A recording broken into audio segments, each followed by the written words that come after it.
Welcome everybody. It's Sunday, video interview Sunday here on Veil of Sound, and I'm very happy to have one of my favorite MCs ever. Yes, you're hearing correctly. A magazine or a webzine like Veil of Sound is doing hip hop. Because I got none other here than Will Brooks, MC Dälek. Thanks for Hey, being on what's the good, show. man? No, thank you for having me, man. It's a pleasure. We'll also come back later on to where I first saw you. But first of all, congratulations on the new record. Precipice is a really, really good record in my opinion. But what have other people been saying about it so far in the 2 weeks or one Yeah, week? I One mean, week. the response has been really good, man. It's been good to see.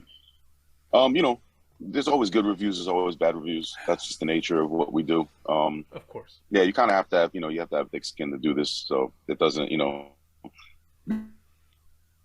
good or bad is fine. I mean, like, I'm happy just to have it out, man. To get it out has been a journey with, not just the pandemic and all that, but then on top of that, vinyl shortages and all Yeah. those delays. Yeah, Yeah. we've been, the record's been ready for a while, so it's just nice to finally have it out there. It's like knowing what was coming and not being able to play it for people was, it was not the ideal situation, but it's cool. Mm. I'm glad it's finally out there. But yeah, I'm proud of it, man. I'm happy that it's out. And you can be. I think it's a really good one. It fits nicely into your discography, and it also goes, in my opinion, a few steps further. Um, what I like about the new record is that sound-wise, to me at least, it sounds a little bit more dreamy, if I may say so. It's less harsh as, for example, Endangered Philosophies. Is that just my imagination, or is there really some kind of intention to go a little bit Um, lighter on the sound? I don't know if it's lighter. Like the last few records, we've just kind of stepped away from or moved away from trying to mix and master everything as loud as possible. I just feel like you kind of lose the dynamics, you kind of lose the detail when you do that. So like an album like Absence was like very heavy and very loud from the second Definitely. you put it on, and it just was. But I feel like, and that's fine. Like for the time, I think it did what it needed to do. I think it sounds, it encapsulates the sound of that time. But I feel like the newer material, there's so much like nuance and detail that it's not really mixed or mastered as loud as we used to do it.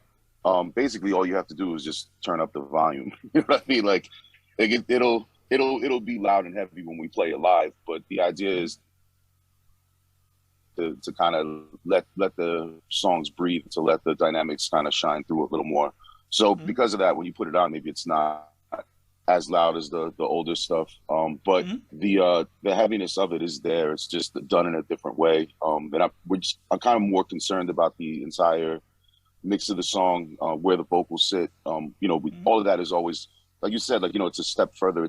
We're always trying to push the sound more and trying to figure out where we can take this. And that's kind of been like the goal of this band from the inset, is to keep exploring and to keep pushing. And, to the, to the non-fans, like when they listen to it, it's like, oh, it's just him rapping on noise again. All right. But when you listen to the actual compositions and you listen to the songs, there's a lot of work and a lot of detail that goes in, and like Yeah. the sound has been evolving and has been changing from album to album. And this is just like the newest version of what we do. Mm. So this is, if I remember correctly, this is the third full length that you have been releasing since the new lineup has been Yeah, established, right? So yeah. It was how you go ahead. I'm saying it was endangered and asphalt for Eden, and I guess we did the EP as well. Yeah, Respective authors. yeah. So But yeah. so how does it now feel? Is this now like where you say, okay, we are tight as a group, we know where we want to go, we know how to do it? Or is it still like an ongoing learning process? Yeah, I mean, it's always been a learning process. It's not I don't know, like the reason I brought Manteca in as the co-producer is because he had been with us for so long. Like he had been, he'd been a guitarist in Dialect since like probably since the Absence days, if I'm not mistaken. So he knows the inner workings. He's been here. So the idea was that him becoming the co-producer would just be more of a seamless process than me starting to work with someone that didn't know anything about what we do or just knew about it as an outsider. So it's been wonderful, man. From the second we did Asphalt, like I knew that, you know, it was the right choice, and it's worked. It's always a work in progress because there really is no formula as to like what we do or how we do it. We're always experimenting and always trying new things. So it's hard, you know, it's hard to say that we're like, okay, now we got it. I mean, we were able to make these 3 records. We're working on the next one. You know what I mean? Like that's always the goal. And like when, you know, when people ask me which is my favorite record, it's the one that we're working on now. You know what I mean? Like the Precipice, like I love it, but it's like that one's already out. Like I'm almost done with it already. You know what I mean? It's like I've heard enough. Like I want to work. I'm always like looking to work on the next thing, and that's what has been like the I don't know, the impetus behind this band is just to keep creating as much as we can. And, you know, obviously at the level that we've been doing it, like that's always the idea. Like we don't want to release trash. So I mean, I guess no one really wants to release trash, but you know, we try to hold ourselves to that standard and, you know, release records that fit with the discography and continue what we started, like what me and Octopus started, you know? Yeah. When I look at, or when I think about it, I mean, like, I think you released the first record without Octopus in 2016. How did that feel? I mean, it was I'd been gone, you know, for 5 years. I guess I was working on the Iconoclast project. So it wasn't like I was, you know, sitting home doing nothing. I was out there, I was touring, I was playing shows, but I really did miss what we had created in Dälek. When I decided to come back, you know, I did ask Octopus if he was interested in restarting, but understandably, you know, he had moved on. His mind space was in a different genre, different music in general. He was working on MRC rhythms and background audio. So. Look, I got it. You know, I understood, you know, where he was coming from because he's like he wants to create new stuff, but like on a whole nother level, like where he just wants to keep moving and just, you know, like he was like on a different path. You know what I mean? Mm-hmm. But he also understood that I wanted to do this, so you know, releasing it, like I said, like with the lineup that I chose, like both Manteca and on that record, DJ Rec had been with me at Octopus from the beginning. And he had been my boy since I was a kid. So it just felt right. It felt good, man. And you know, to do that record. I mean, I remember like when we I think Mass Laughter was probably like the first song that we wrote together, and like it worked, you know what I mean? Like as soon as I heard that joint, I was like, okay, like we could do this, you know what I mean? Yeah. And that was the idea. Like I told Octopus, I was like, yo, like, you know, I'm not going to release bullshit. Like I'm not going to release anything that's going to tarnish like what me and him created. You know what I mean? So he knows that. He knew that, you know, I still had the passion to do this, and he knew that I wasn't going to let, you know, like anything that doesn't like fit, you know, like our quality standards like get out there. So, you know, like that album, doing it on Profound Lore was dope. That was basically just done like I remember like Ipecac, obviously like that, you know, that's home. But at the time, like they had just a backlog of releases, so I would have had to wait like another year to put it out. And at that point, I just really wanted to get that record out and kind of get back on the road. So, you know, I told them that this label Profound Lore had asked about doing a release with them. Ipecac was like, yeah, man, like do it, and you know, we'll do the next one. You know what I mean? And that, you know, they did the next one. They did the next 2. So yeah, it worked out. But yeah, man, like it was different, definitely. I mean, like not having Octo there, but at that point, I you know, having done Iconoclast with myself and DJ Motive when we were touring on it, I was kind of like used to being, you know, like doing it, you know, basically myself. So bringing Mike in and bringing Rec in and like doing the Dälek thing again just felt natural and it felt right, man. It definitely worked out. And those live shows were dope, man. That was you know, like that. It was just that cathartic feeling, man, of like being back on the stage and, you know, doing what you love. There's nothing like that, man. So it was, yeah, that was dope. The way you say it, was that also like an ignition point? Like, okay, I love this. I want to keep on doing this, but I want to do some new stuff. Yeah, because originally, like when we brought when we brought like the group back together, originally we didn't really have new material. It was just like we were going to tour. I think it was like a re-release of a reissue of I think it was no, maybe a reissue of, I can't remember which record it was, man. It was a French label that put it out. I think it might be a Filthy Tongue or it was Absence. I can't remember, but it was on a reissue.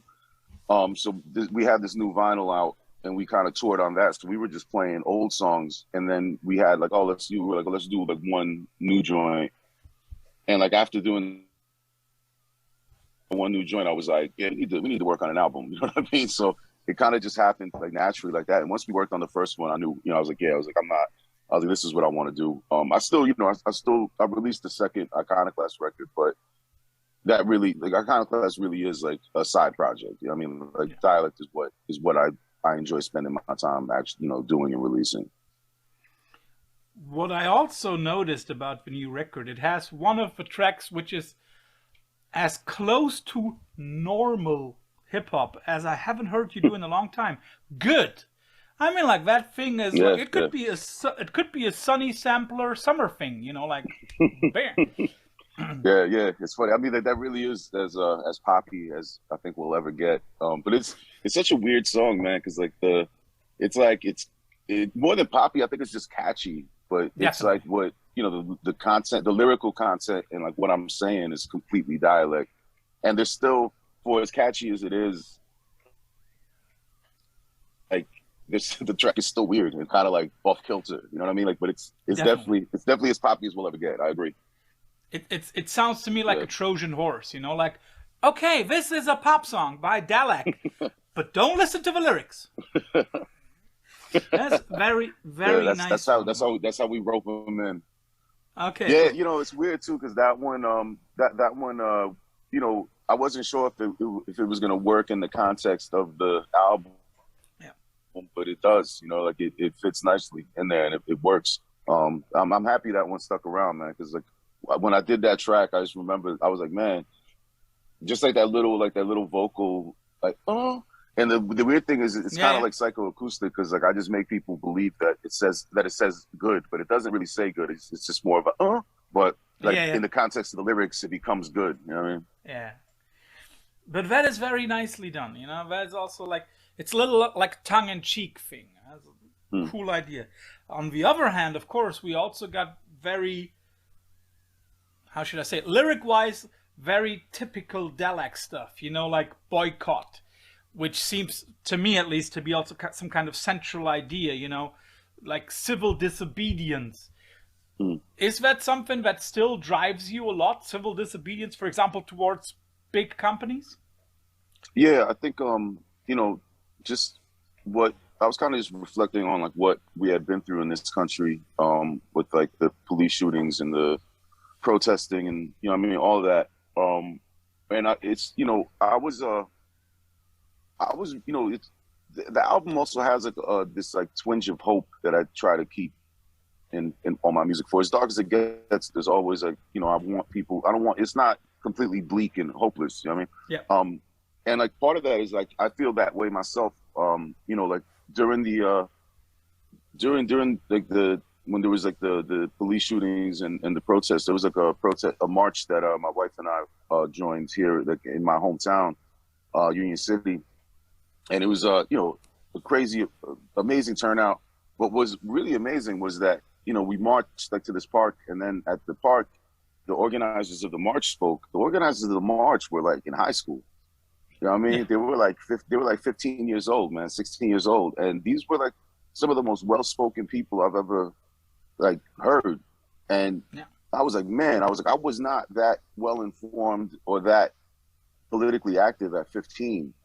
And it made me feel really good, man. And I spoke to them afterwards, and I just told them, I was like, yo, like, I'm 46 years old, and like seeing y'all gives me hope. I feel like, definitely, like y'all understand the world. And I told them, I was like, I hope that when it comes time for y'all to take the reins, I hope that as I get older, I understand when I need to step aside and let you do what you need to do.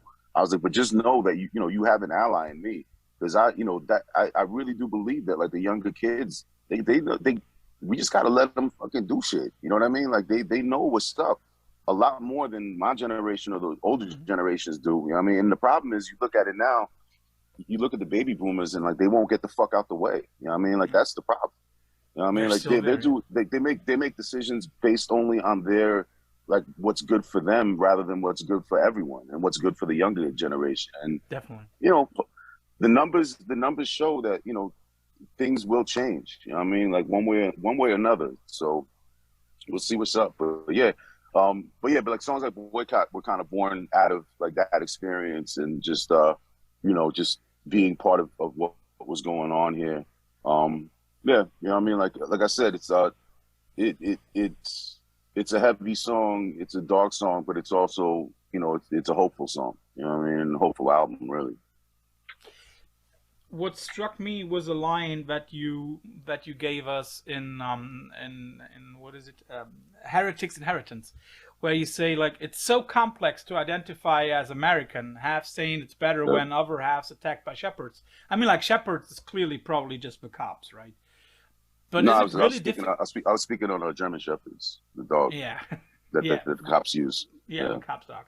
So is it really difficult for you in the last few years, or generally, to identify as American? Absolutely, because it's like this. It's really difficult because you know, for all my critiques and for all the negative things that I point out, I do love this country and I do love being from here. There's nowhere else I'd rather live. You know what I mean? Like, even with all the bullshit, but there is so much bullshit attached. You know what I mean? And growing up being harassed by police, you know, blatant racism, all this stuff that you have to deal with as a person of color in this country. It's hard, man. It's hard to, you know what I mean? It's hard to, it's like this, like, really fucked up love affair, like, where it's like almost one-sided sometimes. You know what I mean? Like, you love this place, but it doesn't love you back. What I love about this country is that the ideal of it, and, you know what I mean? Like, it can be something really special and really amazing if it actually just was what it's supposed to be for everyone and not just for a few. You know what I mean? Will it ever, like, fulfill that? I don't know, man. I have no idea. But at the same time, like I said, man, it's like, yo, I've gotten to travel this world. I've seen amazing places, and I've seen places that I love visiting. But I would not want to live anywhere but where I live, man. Like, I really genuinely love where I'm from, you know?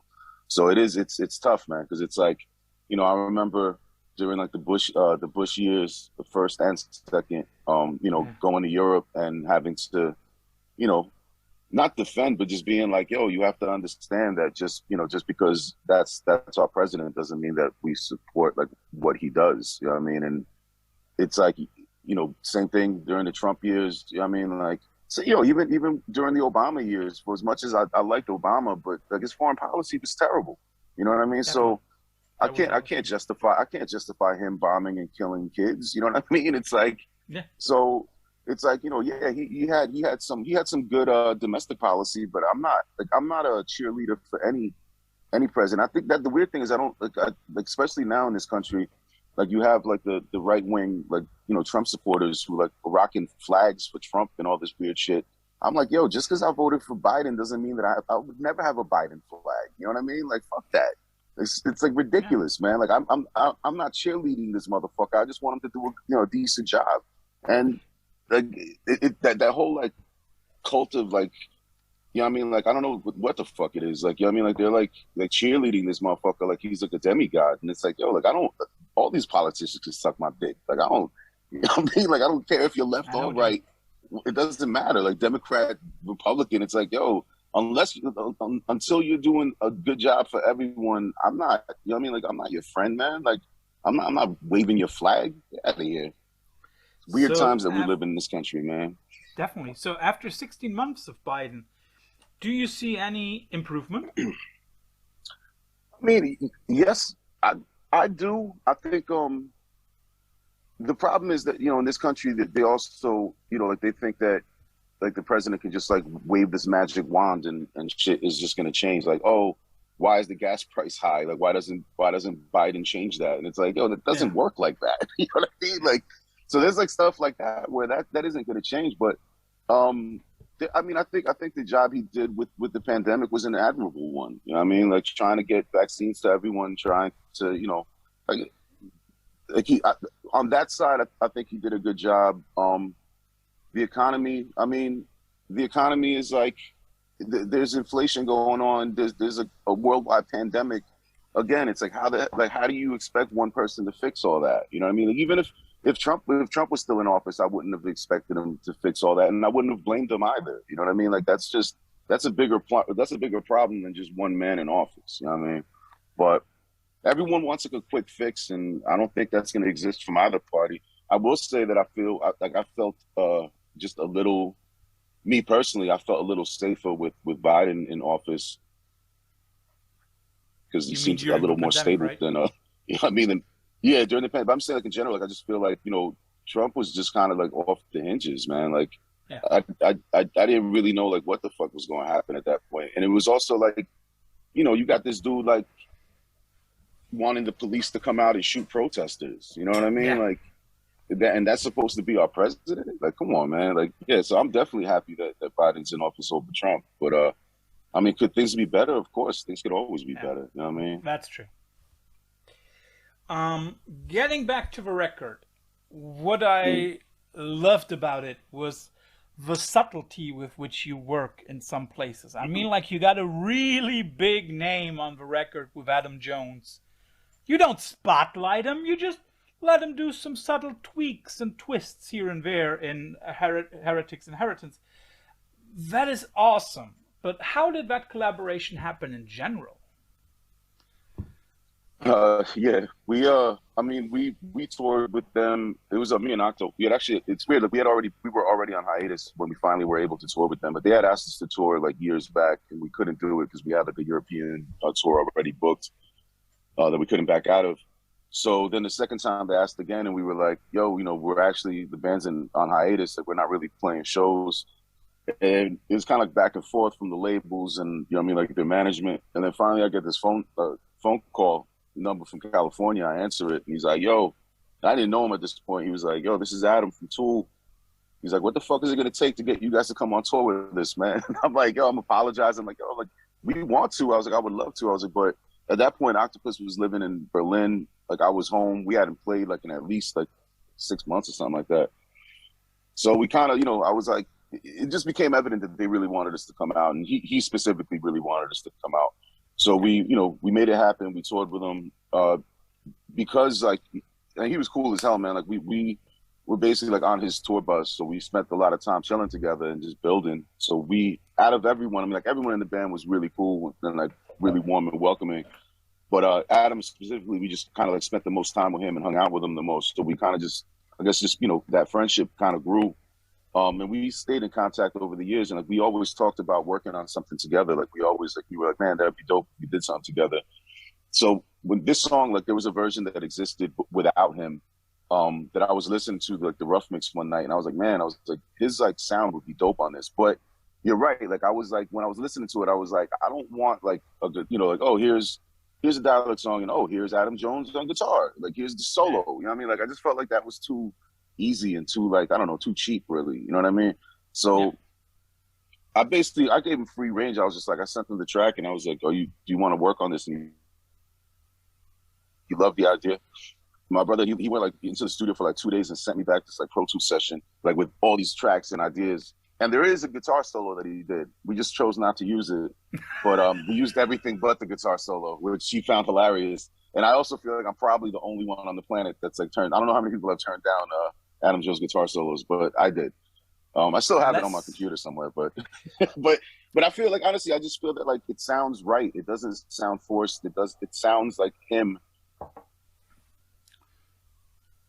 in our world. You know what I mean? And like, that's what I wanted. I didn't want it to sound like just laying his sound on top of what we did, and, you know, being like, oh, here's Adam Jones just for the namesake. I don't like, it's honestly, I wanted to work with him because he's an amazing musician, not because he's, you know, Adam Jones from Tool. I mean, like, me and him just kind of really vibe, and I really like what he does musically. And he also he told me that this doesn't count as the project of me and him working together, so that there will be something else in the future. So, but it's dope, man. Like, that song really, it transformed the whole song, because like, basically, like, the stuff that he did ended up being that whole like intro part, the instrumental part. And then like, even some of the stuff that he did like leaked onto like the part that we kept at the end where the vocals come in to kind of tie it all together.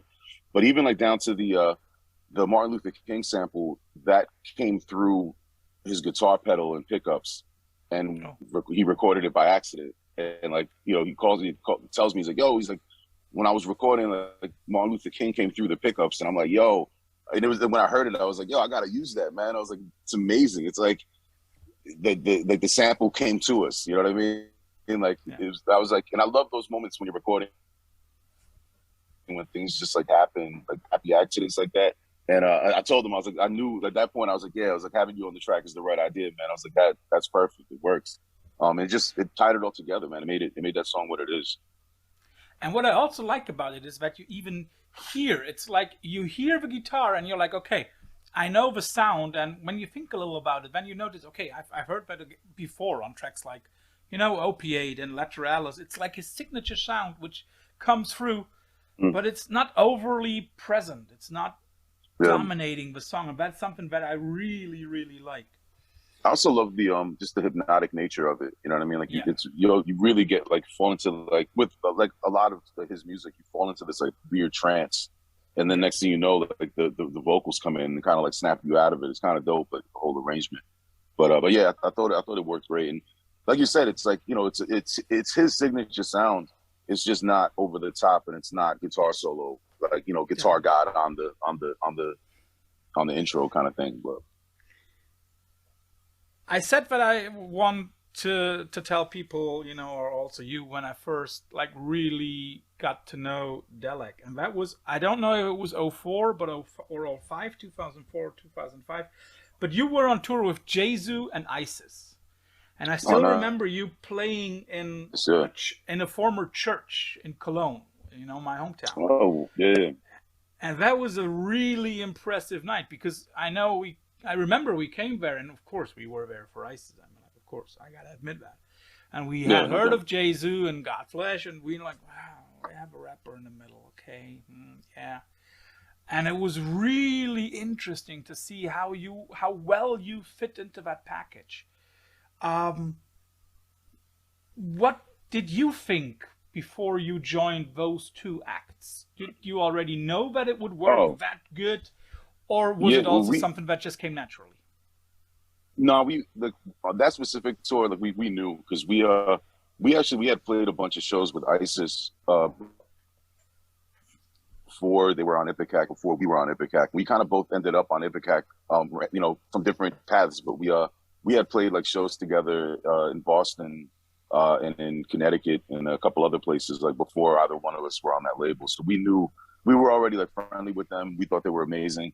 And we knew that, you know, we had played shows together and they worked. It sounded really, really good.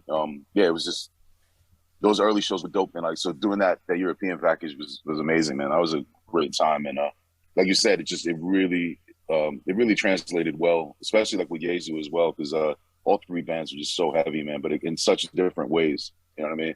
And I think like that's I've always appreciated shows like that more, like where you have like varied music. I'm not a fan of like the shows like where it's like every act is exactly like, you know, the same genre, the same thing. It's like it kind of gets like redundant and repetitive.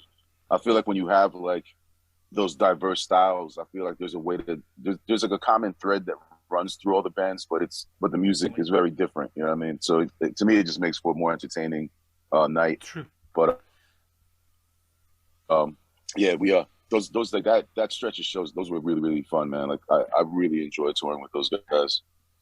I can totally imagine, because for me nowadays it's also like whenever people ask like, what was the best show you ever saw, that's always one of those that I come back to, because the package, in retrospect, for me was probably one of the best that I've ever witnessed.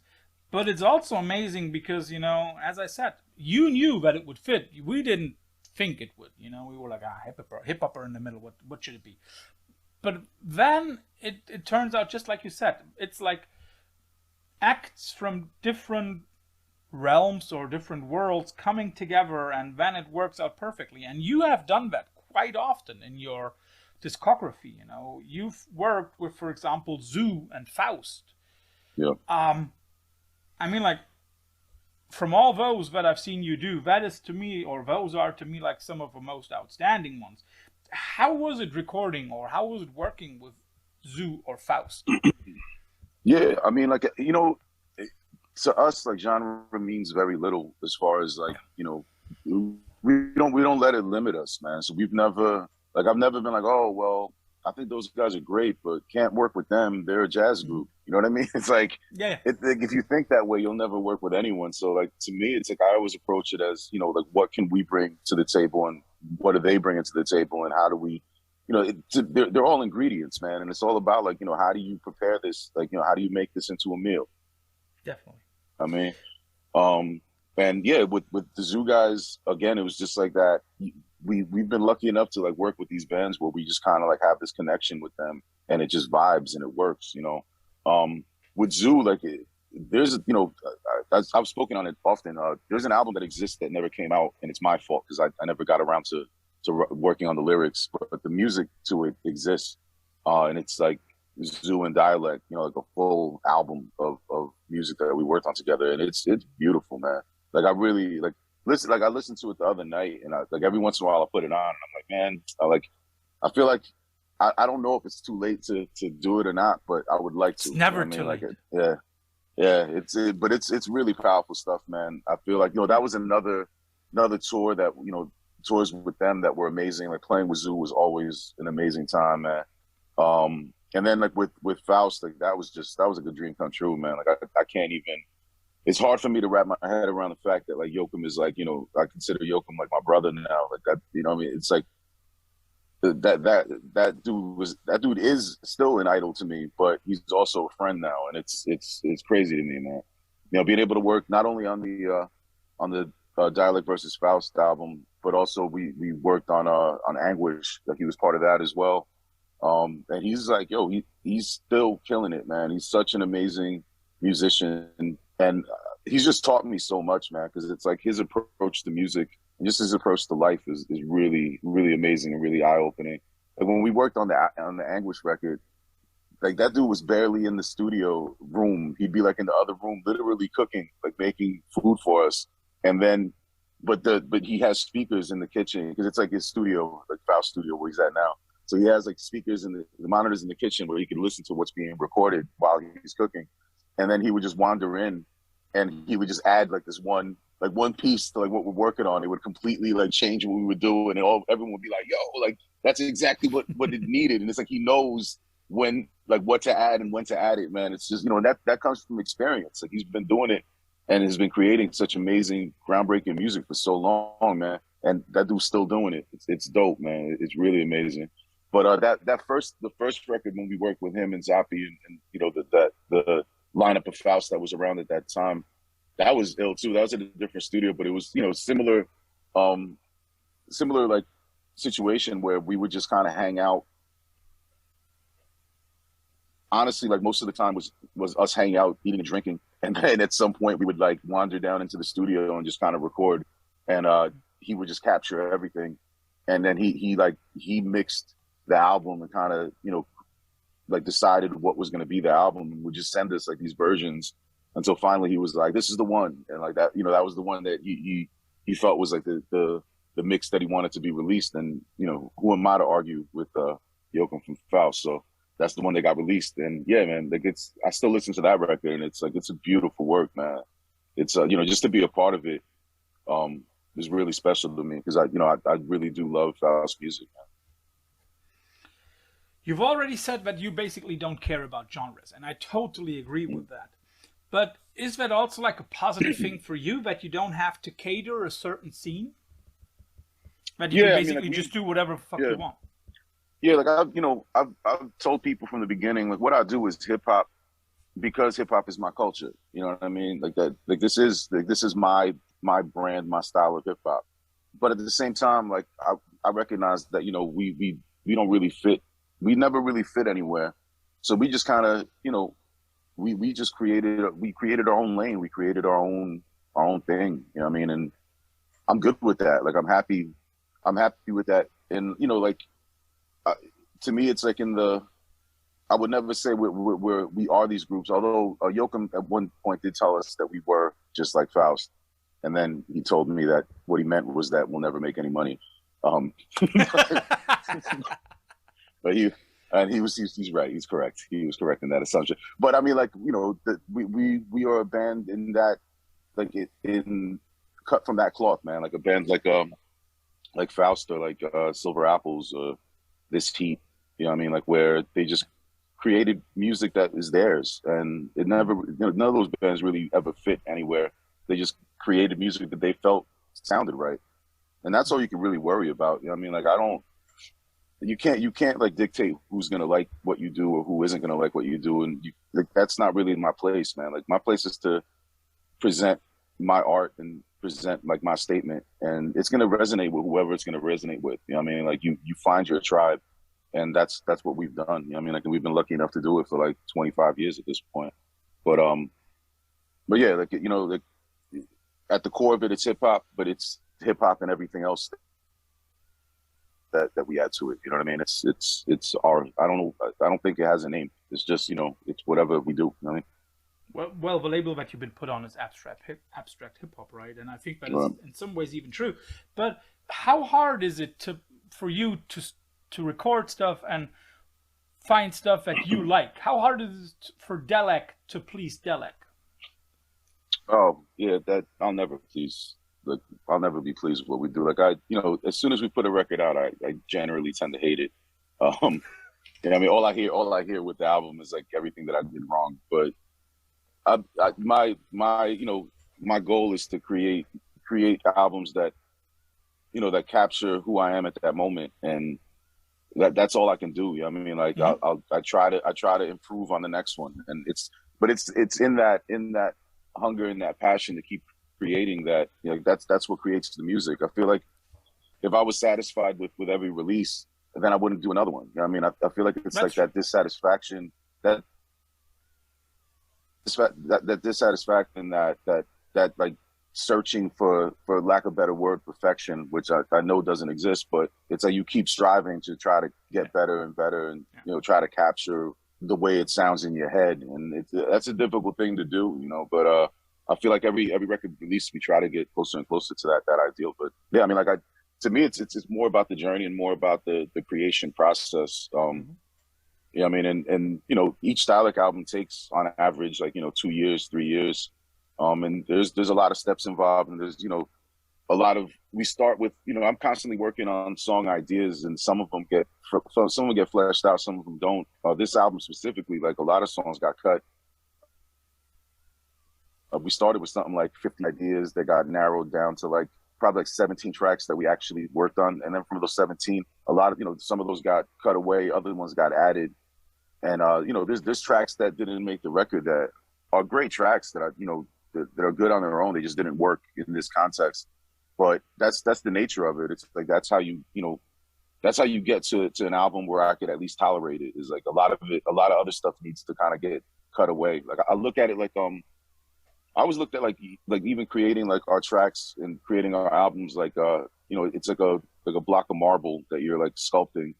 So I'm kind of like constantly chipping away at it, taking away what shouldn't be there, so you're left with what, you know, whatever the sculpture is. You know what I mean? Like, that's the general idea of what we do.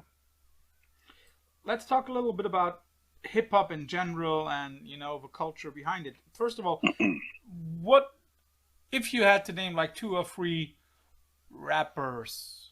Like, okay, you want to know what rap is? Listen to those 3. Which 3 would you choose? Oh, KRS-One, Rakim, and Chuck D. Okay. And what do you think about the status of hip hop right now in the US? Because I have the feeling as if it has been changing over the last decade or so. You know, it's the dominant music, but at the same time, it's not what it was like 20 years ago. Well, I think we're in a wonderful place musically, and hip hop itself. I mean, there's so many amazing underground hip hop groups right now. It's like mind-boggling, honestly. At the same time, hip hop is also the main pop music. Also, you know what I mean? Like, it's just like you have like these different lanes. You have like a lot of like, you know, like the pop, you know, what, like mainstream hip hop stuff that the world loves. You know what I mean? Like, and I honestly, man, like I don't like. I think there's a place for everything. You know what I mean? Like I love some of that stuff. I don't love all of it, but I love some of that stuff. And then there's also like this renaissance in underground hip hop that's beautiful, man. Like I've been like, you know, just immersing myself in a lot of the new cats that are coming out, and the records they're releasing are gorgeous, man. Like Billy Wood's new album, Lucid. Like they also have like a project together. Arm and Hammer, Fatboy Sharif, More Mother. I'm trying to think who else. Man, I'd have to look up a list real quick because I get so bad at names. But for real, brother, like it's like I hear so much stuff that really, really moves me now. And I was actually talking to Fatboy Sharif about that. I was listening to his discography on a flight, and I wrote him when I got home, and I was just like, yo, I just want you to know, man, like you guys are raising the bar, and it's just it inspires me to want to do more. You know what I mean? And to me that's a beautiful thing, a beautiful position to be in, man, to have like that many peers out there that are doing really amazing music. So I think it's like, you know, the problem I think today is just like, how do you get heard? Because there's so many bands just in general. So that's the difficult thing for the younger artists. But as far as like good music, man, people my age start telling me that like, oh, things were better when we were younger. There was better music. I'm like, you stop listening then, because there's so much good stuff out there, not just hip hop, but in general, just amazing music that's being created. You just have to find it, but it's there, man. It's so much good stuff. Backwash is another artist that I think is dope. Moody Black, Dream Crusher. I mean, it's just like, it's endless, man. Like I feel like there's not enough time, honestly. You know what I mean? For all the music that's out there. But that's a beautiful problem to have. Definitely. How do you feel about hip hop being historicized nowadays? I mean, like, there is even like something like Hiphop Evolution on Netflix. How do you feel about stuff like that? Yeah, I mean, like you know, the genre is probably like 50-something years old at this point. You know what I mean? So like you're starting to get elder statesmen in hip hop. Yeah, I mean, like, and some of those stories need to be told. You know what I mean? So I love the fact that, you know, people are digging back and talking about those classic albums and those times that, you know, like where we came up and like how things happened. Like I think it's dope that it's being you know, being recorded, because you know, time is limited, man, and like none of us are gonna be here forever. So the people that live through it, you know, some of those guys are, you know, not here with us anymore, and their stories need to be heard, man. You know, like, and it's also sad because there's like, you know, so many artists that have passed a lot earlier than I thought they should. You know what I mean? Like dudes like Biz Markie, and you know what I mean, like just so many cats that like we've lost recently.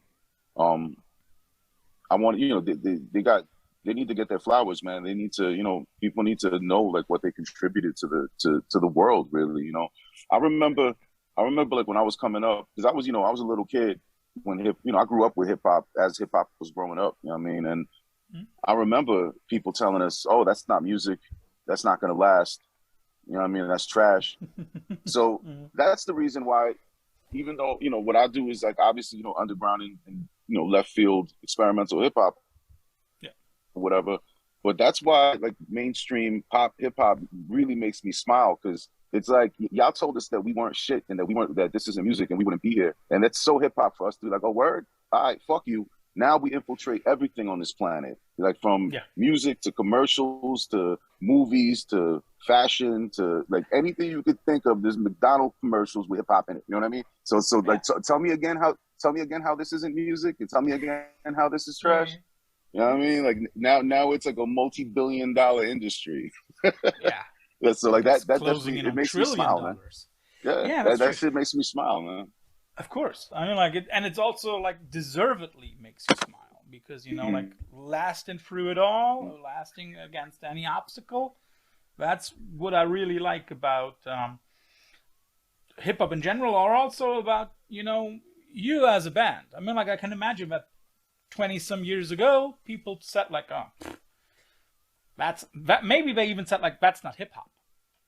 Oh yeah, we definitely got that. Yeah. I mean, like, we've gotten a ton of that. But again, it's here like, you are. Yeah, exactly. Here I am, and I think if, you know, as you just said, like, you know, like I think that's like maybe that is the core tenet, the core tenet of hip hop culture itself is like you tell us that we can't and we will. You know what I mean? Yeah.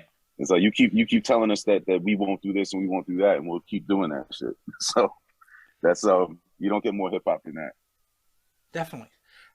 I would like to talk a little bit about the labels that you work with. You also released on the label of a friend of mine, Andreas, from Excel and Mainstream, so shout out to him. But how do you in general select the labels you work with? I mean, like Ipecac is like the one that you've been on for like, I don't know how long. Yeah. We've been lucky enough to like most labels have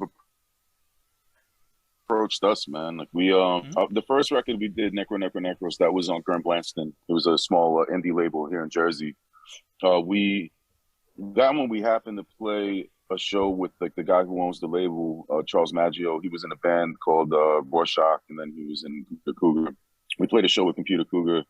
And I remember that this moment is like seared in my memory. I was helping him carry a PA speaker down the stairs of this venue. There wasn't a venue, it was like a house show in Brooklyn. And we're carrying the speaker, and like he's at the bottom of the steps. I'm holding like the weight up top. And he's like telling me how much he loved the show. And he's like, yo, I'd love to put your record out. And I just remember thinking like, yo, don't drop the speaker, man. Like this guy wants to put your record out. Just don't kill him. Like if you drop the speaker, like all your dreams are gone. But yeah, but he, you know, he put out our first record, and off of that, we toured on that first record for like years, man. Like I want to say, because like the next one didn't come out till 2002. That first one came out in like 97, 98, around there. So there's like a few, like, you know, a good like 4 or 5 years that we toured on that first record, and off of that, I remember we had a booking agent that put it was with Lovage. We did like a Merriweather days in the U.S. Yeah, that was Mike Patton and Dan the Automator, like their project. So during those shows, Patton would be like at the side of the stage, kind of just watching us perform, and you know, he would, you know, just tell us that he was like feeling it, like really liked it, and like we just kind of hit it off with him. And then like by the end of that tour, he was just like, yo, like, are you guys free? Like I think it was like a week or 2 weeks. And we were like, yeah, I think we're around. And he was like, you guys want to come to Europe and be like the opening, be the support act for my other project? We were like, yeah, fuck it, let's go. So we did that. And then that first night we were in Belgium. After the show, like Mike came up to us backstage and was like, yo, like what, like, you know what I mean? He's like, yo, I want to put your shit out. Like, what's up? Like, how are we gonna make this happen? I want your music on my label. And I remember not being all that, like, I was kind of like blasé about it, because I was just like, I wasn't really like I knew who Mike Patton was. As far in my mind, I was like, oh yeah, that's that white boy that used to try to rap on that video on MTV with the fish flopping around. And Octopus was more like, he was like, yo, he's like, I think you should do this. And I was kind of like, yeah, I'm so happy that Octopus convinced me, because obviously it completely changed our lives. But yeah, I'd be like, yo, Patton, you know, and Patton knows that story. Like he laughs when I tell him that shit. But yeah, man, like, you know, we released Filthy Tongue on his label, and yeah, man, like Ipecac completely changed the trajectory of what we do, man, because they not just, you know, putting out our records, but really like teaching us so much about, you know, how to be a band and how to tour. And, you know, like we went out with guys like the Melvins, went out with Tomahawk, Fantomas. They also signed ISIS to the label. That's when us and ISIS started doing a lot more shows together. Yeah, that whole roster, man, was just dope, and being part of that label has been really, really amazing, man. And then the record with Andreas, like, you know, we've known Andreas forever, and he was having the anniversary for his label, and he was having that show, and he was like, he wanted us to play the show, but then he was like, you know, like it's really only for like people that are on the label. So I was like, all right, put us on the label. I was like, let's do something. So we did that EP that he put out on vinyl, and yeah, we played that festival, which was, again, just wonderful to be a part of. Like that kind of, like, those kind of labels are just so special, man. Definitely. Because it's like the label roster ends up being like a family, you know what I mean? And then Profound Lord, they had reached out to us, and like I said, like that was because Ipecac's release schedule was just so heavy at that point.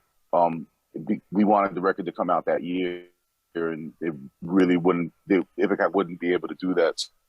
So they had Profound Law had reached out to us wanting to work on something, and it just kind of like it worked out. The timing was like, oh yeah, like we can't release this on Ipecac right now, so we'll do it with y'all. And it was dope, man. Like they treated us really well. And to put that first record back out on their label was good, man. It was a good experience. So coming to our quickfire questions, as I said, I give you 2 alternatives. You choose and maybe give a short explanation. Faith No More or Tomahawk? Tomahawk. Saint Vitus or CBGBs? Ooh, I'm still sticking with Saint Vitus because we actually got we got banned from CBGBs. ISIS that's versus... a long story. Can't get into yeah, that one. And maybe it's something that your fans shouldn't know. ISIS versus Sumac. Oh man, that's really tough. It's gonna get worse. Don't worry. Yeah. All right. I'm gonna stick. I'm gonna stick with the OGs. I'm gonna stick with ISIS, man. I can't. I'm gonna stick with ISIS. Jesu versus Godflesh. I know it's just blasphemous, but I like Jesu more. I really do. Problem. Dr. Dre versus Andre 3000. Oh, Andre 3000. Cool. Andre 3000, no doubt. AOC versus RBG. Huh. I'm gonna go AOC because RBG should have gave up her seat and we wouldn't be in the predicament that we're in right now. That's true. Oh yeah, I don't she even want to ask. Up. Yep. Yeah. Or she should have lasted longer.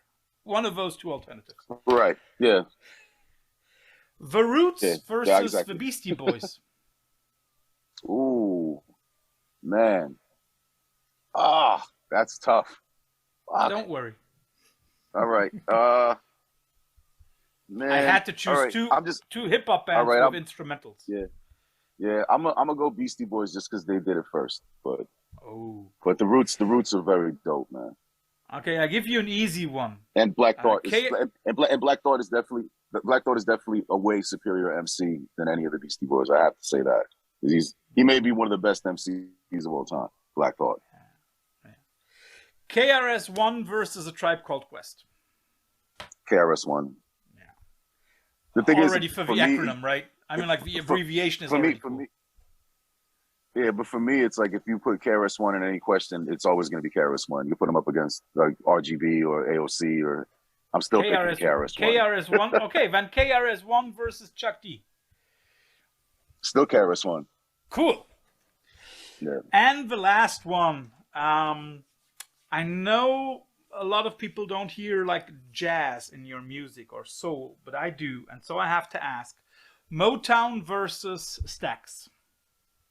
Ooh, I'm gonna go Stax because to me that's the more underground of the 2. You know what I mean? Like when you talk like mainstream versus underground, I feel like Stax is more underground in my mind. Yeah, I would totally agree with that. So, Will, thanks for your time. It was a pleasure. I hope it was not too boring for you and for everybody. Today is not today, but soon it's Bandcamp Friday again. So, Dälek, Precipice, listen to it. This is what hip hop should sound like. Thanks for being on the show. Thank you. I appreciate it, brother. Good talking to you.